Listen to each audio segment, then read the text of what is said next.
서대문구는 더불어민주당과 자유한국당, 바른미래당에서 모두 구청장 후보를 확정지었습니다. 취재기자와 함께 서대문구청장 후보들의 면면과 주요 공약은 어떤 점이 있는지 살펴보겠습니다.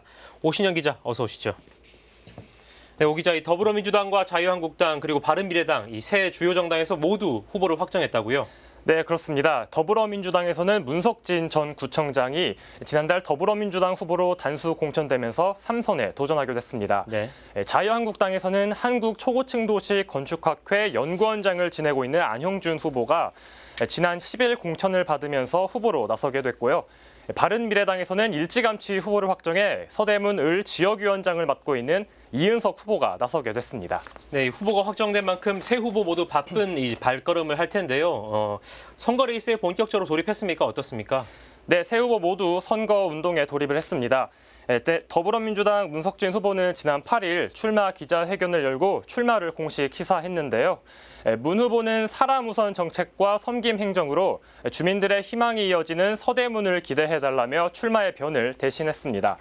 지난 9일에는 예비 후보 등록을 마치고 구청장 자리에서 물러났습니다. 자유한국당은 다른 당에 비해 오랜 시간 후보자를 내세우지 못했는데요.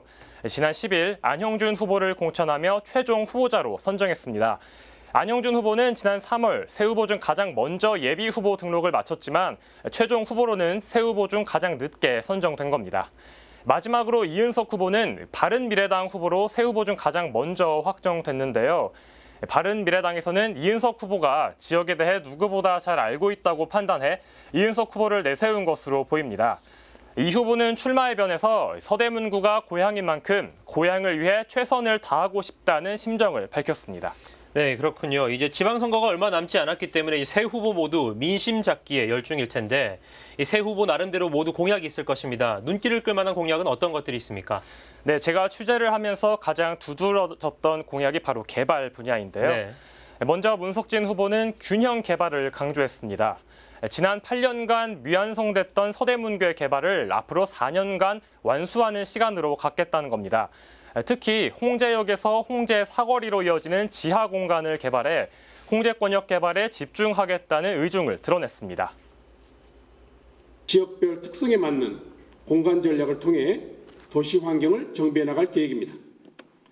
지난 8년의 구정의 경험과 열정으로 주민의 삶의 질을 한층 더 높이는 것은 물론 네, 안형준 후보는 건축공학 박사라는 점을 내세워 공약에서도 주거나 교통의 변화를 예고하고 있는데요.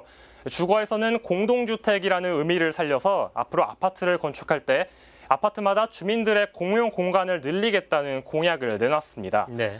또 안산에 터널을 만들어서 동서 간 이동 시간을 단축하겠다는 구상도 내놨습니다.